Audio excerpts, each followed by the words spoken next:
여러분은 마음속 깊은 곳에 숨겨진 설명할 수 없는 욕망을 마주한 적이 있나요? 그 욕망이 지금껏 여러분을 정의해온 이야기와 충돌한다면요? 혹시 이런 경험이 있으셨나요? 누구에게도 말할 수 없는 강렬한 환상들, 성과 관련되어 느껴지는 단절감, 수치심, 혹은 두려움, 아니면 이유를 모르겠지만 계속해서 억누르고 외면하려 했던 감정들. 만약 여러분이 가장 두려워했던 그 감정들이야말로 여러분 자신을 완전히 이해하는 열쇠라고 한다면 어떨까요? 칼 융은 말했습니다. 우리를 변화시키는 것은 빛이 아니라 그림자다. 특히 성과 관련된 우리의 그림자는 단순히 어둡기만 한 것이 아니라 인간의 본질과 깊이 연결된 부분이라고요. 이 영상은 도덕적 교훈도 영적인 우회로도 아닙니다. 여러분이 숨겨왔던 그 그림자와 용기 있게 마주하라는 초대입니다. 그리고 이제 제가 여러분에게 묻겠습니다. 당신은 무엇을 억누르고 있습니까? 시작하기 전에 아레볼루션 채널 구독을 잊지 마세요. 구독을 통해 심리적, 영적 성장에 필요한 깊이 있는 통찰과 실용적인 도구들을 받아보실 수 있습니다. 그럼 이제 시작해볼까요? 여러분은 마음속 깊은 곳에 누구에게도 말할 수 없는 어떤 부분을 감추고 있지 않나요? 그것은 친구들에게도, 가족에게도, 심지어 스스로에게조차 외면당한 채 남겨져 있습니다. 대신 농담으로 넘기거나 그런 내가 아니야라며 도덕적 판단으로 밀어내고 혹은 바쁘다는 이유로 애써 무시합니다.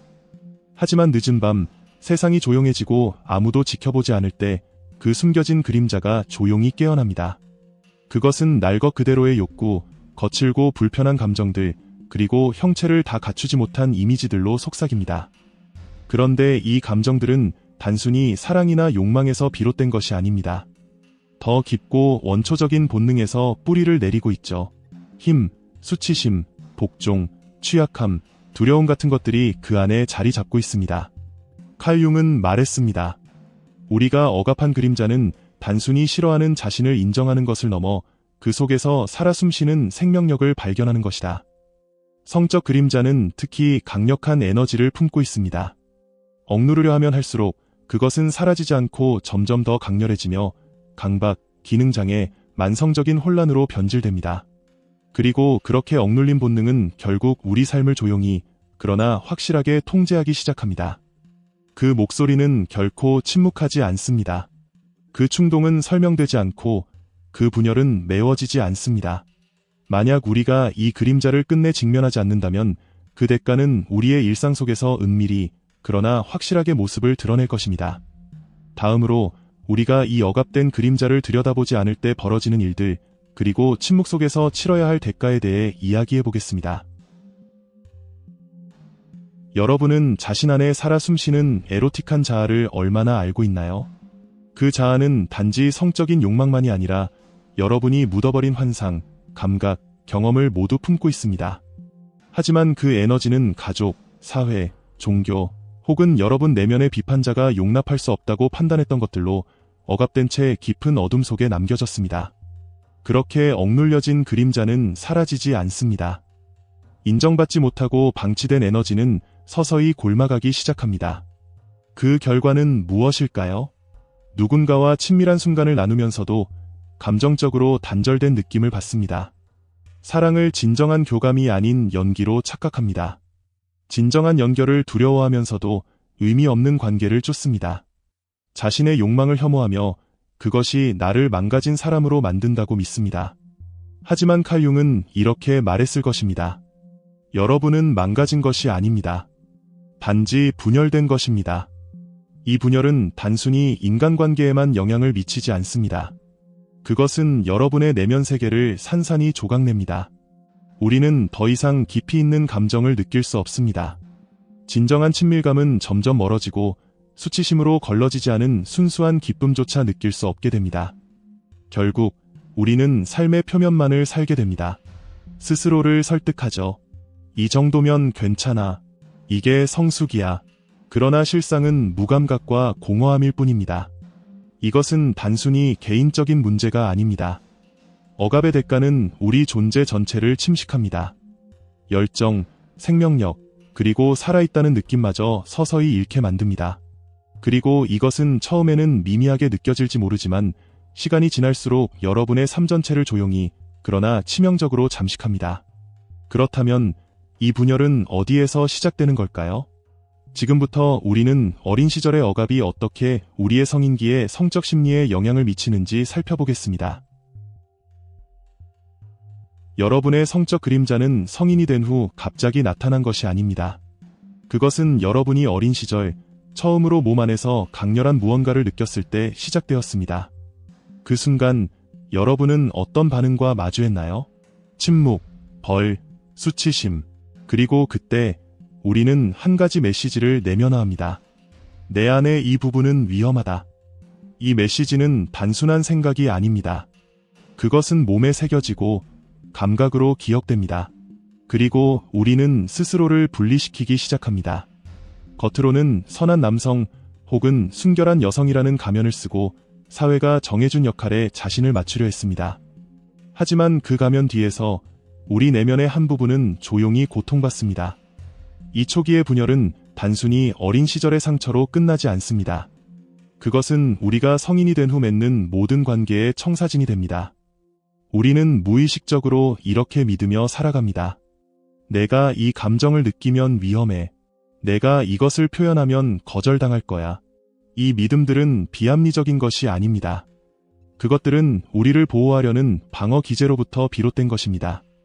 하지만 시간이 지나면서 이 믿음들은 우리의 욕망과 감정을 왜곡하기 시작합니다. 에로틱한 호기심은 수치심으로 변질됩니다. 열정은 통제로 바뀝니다.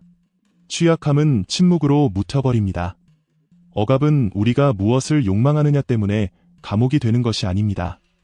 우리가 탐구할 기회조차 없었던 것들 때문에 감옥이 되는 것입니다. 이 분열은 어린 시절에 시작되었지만 성인이 된 지금도 여전히 여러분의 욕망, 선택, 관계를 우리가 깨닫지 못하는 방식으로 끊임없이 좌우하고 있습니다. 잠시 멈추기 전에 한 가지 부탁드리고 싶습니다.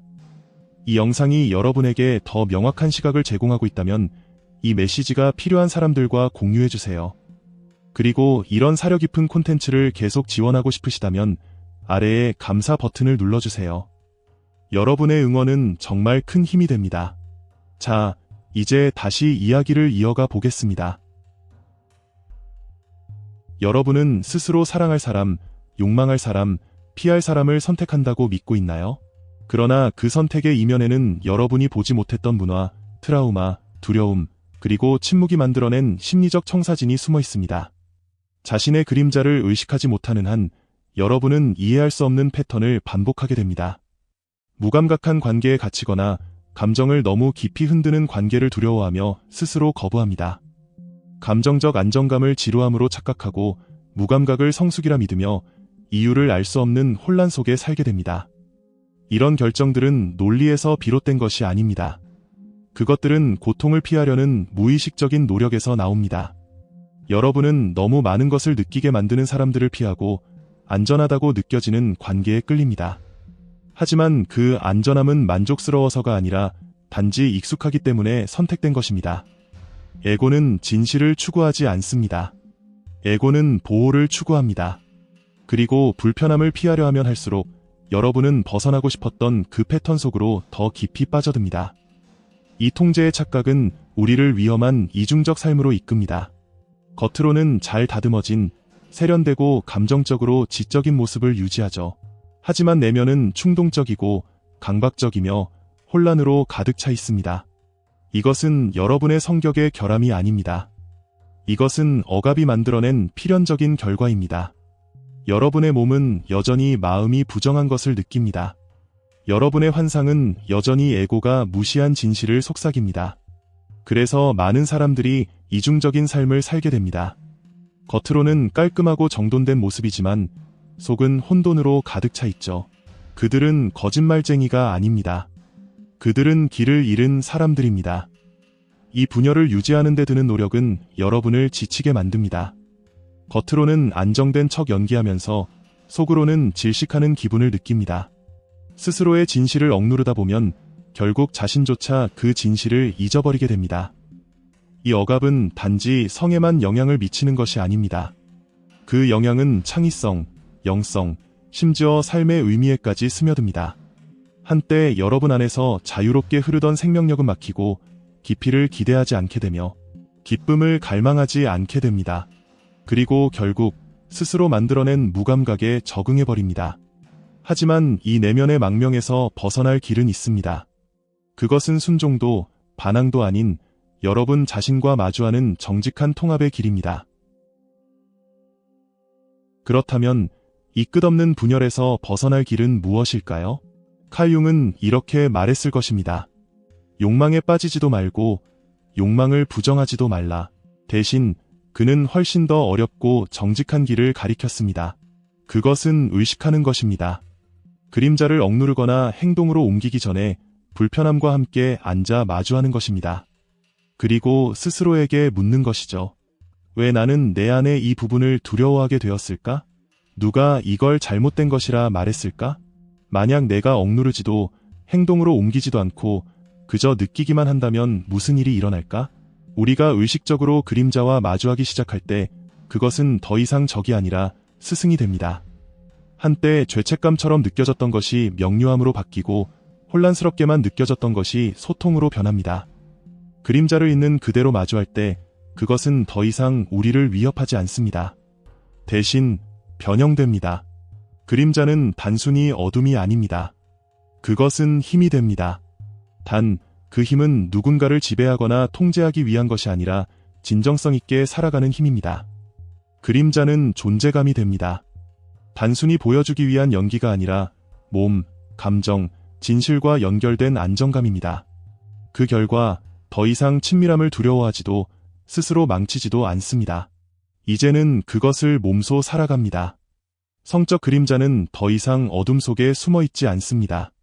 그것은 통찰, 에너지, 창의성, 그리고 깊은 통합의 원천이 됩니다. 이 과정은 그림자에게 통제권을 넘겨주는 것이 아닙니다. 대신 그것에게 인정을 주는 것입니다. 왜냐하면 여러분이 묻어버린 것은 결코 영원히 묻혀있지 않기 때문입니다. 억압된 욕망은 언젠가 다른 방식으로 삶의 모습을 드러냅니다.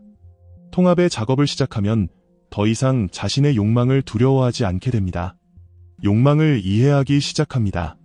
도덕적으로 판단하거나 억누르는 대신 스스로와의 전쟁을 끝내는 깊은 안도감을 느끼게 됩니다. 이제 여러분은 그림자가 가져올 진정한 위험을 이해할 준비가 되었습니다. 그 위험은 단지 여러분의 내면에 머무는 것이 아닙니다. 그것은 여러분이 세우려 애쓰는 관계와 삶 전체에까지 영향을 미칩니다. 여러분의 성적 그림자가 통합되지 않은 채로 남아있다면 그로 인한 피해는 결코 숨겨지지 않습니다. 그것은 여러분의 친밀함, 관계, 그리고 침묵 속으로 스며듭니다. 여러분은 사랑의 형식을 따라 살아가겠지만 그 사랑은 어딘가 멀게 느껴질 것입니다. 여러분의 파트너는 무엇이 잘못되었는지 알 수 없지만 그들은 느낄 것입니다. 그 공허함을, 그 이름 붙일 수 없는 벽을. 시간이 지나면 존재감은 연기로 변하고 사랑은 유지가 되며 열정은 기억 속으로 사라집니다. 관계는 이렇게 조용히 무너집니다. 그것은 배신 때문이 아니라 부재 때문입니다. 이 고통은 한쪽만이 아닌 양쪽 모두를 무너뜨립니다. 여러분은 겉으로 보기엔 안정적이고 심지어 친절해 보일 수도 있습니다. 그러나 중요한 무언가가 빠져 있습니다.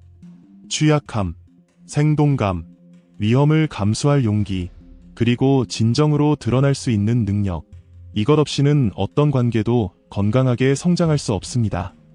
왜냐하면 되찾지 못한 것을 결코 줄 수 없기 때문입니다. 하지만 문제는 단지 연결의 상실만이 아닙니다. 그것은 여러분이 자기 자신을 잃게 한다는 데 있습니다. 성적 에너지는 단순히 생물학적인 것이 아닙니다. 칼 융은 그것을 상징적이고 원형적이며 삶의 에너지를 표현하는 강력한 힘이라고 보았습니다.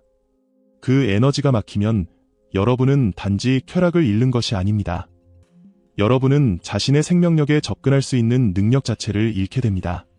창의성은 메말라가고 영적 성장은 정체되며 생각은 무거워지고 시야는 흐려집니다. 여러분은 삶을 향해 나아가던 걸음을 멈추고 삶을 거부하기 시작합니다. 이것을 여러분은 피로, 번아웃, 과도한 생각이라고 부를지도 모릅니다. 하지만 실제로 여러분이 겪고 있는 것은 분열입니다. 분열된 상태로 남아있는 시간이 길어질수록 그 가면을 유지하는 데 드는 에너지는 점점 더 커집니다. 여러분의 영혼은 너무 많은 일을 해서가 아니라 끊임없이 가장하는 데 지쳐버린 것입니다. 보여주는 것과 겉모습에 집착하는 이 세상에서 통합은 하나의 반란입니다. 그리고 그 통합은 그림자를 고치려는 노력이 아니라 드디어 그것과 마주하는 것에서 시작됩니다. 성적 그림자를 되찾는 것. 그것은 단순히 억눌린 욕망을 꺼내는 일이 아닙니다. 그것은 잃어버린 에너지를 되찾는 것입니다. 수치심 없이 느끼고, 원하고, 표현할 자유를 회복하는 것입니다. 이것은 곧 더 이상 충동을 억누르지도 그 충동에 휘둘리지도 않는 삶입니다. 여기서 중요한 것은 모든 충동에 따르라는 이야기가 아닙니다. 대신 그 충동에 귀 기울이고 그것으로부터 배우며 이 질문들을 스스로에게 던지는 것입니다. 이 욕망은 어디에서 오는가? 이 욕망은 무엇을 필요로 하는가? 이것이 나에게 어떤 진실을 말해주고 있는가? 여러분이 자신의 욕망으로부터 숨는 것을 멈출 때 욕망은 더 이상 여러분을 지배하지 못합니다. 그 순간 여러분은 더 이상 삶을 연기하지 않게 됩니다. 대신 삶을 진짜로 살아가기 시작합니다. 칼 융은 말했습니다. 우리가 어둠을 향해 나아가는 이유는 그것에 삼켜지기 위해서가 아니라 그것을 의식화하기 위해서이다. 여러분이 두려워했던 것은 결코 적이 아니었습니다. 그것은 여러분이 묻어두었던 진실이었습니다. 여러분의 성적 그림자는 여러분이 병들었다는 증거가 아닙니다. 그것은 분열된 그 아래에 여전히 여러분이 온전한 존재라는 증거입니다. 그렇다면 이 온전함으로 돌아가는 유일한 길은 무엇일까요? 그것은 정직함, 존재감, 그리고 용기를 통해서만 가능합니다.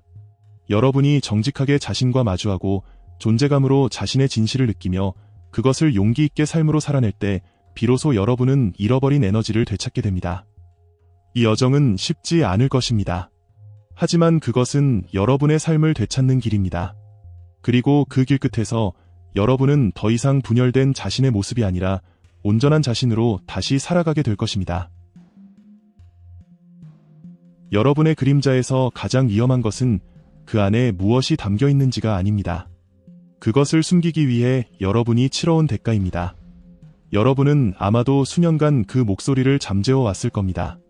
그것이 잘못된 것이라고, 수치스러운 것이라고, 위험한 것이라고 믿으며 살아왔을지도 모릅니다. 어쩌면 여러분은 선함이란 본능과의 단절이라고 배웠을지도 모릅니다. 하지만 이제 알게 되었죠. 억압은 미덕이 아닙니다. 억압은 망명입니다. 그리고 이제는 돌아올 시간입니다. 쾌락으로 돌아오는 것이 아니라 진실로 돌아오는 것입니다. 도망치는 것을 멈추고 숨는 것을 멈추고 온전함을 향한 여정을 시작할 순간입니다. 왜냐하면 온전함이란 완벽함이 아닙니다. 온전함이란 통합입니다. 온전함이란 존재감입니다. 그리고 그것은 더 이상 부끄러움도 사과도 없이 여러분이 이것이 나다라고 말할 수 있는 능력입니다. 만약 오늘 이 이야기가 여러분의 마음속 가장 깊은 곳에 이름 붙이기조차 두려웠던 무언가를 건드렸다면 그것을 침묵 속에 묻어두지 마세요. 여러분은 더 이상 혼자가 아닙니다. 이 여정은 여러분 혼자만의 싸움이 아니며 이곳은 여러분을 환영하는 안전한 공간입니다. 댓글에 이렇게 적어보세요. 나는 내가 묻어둔 것을 되찾을 준비가 되었다. 그리고 아직 구독하지 않으셨다면 아레볼루션 채널을 구독해주세요. 이곳에서 우리는 개인적, 영적 통합에 대해 더 깊은 이야기를 나눌 것입니다.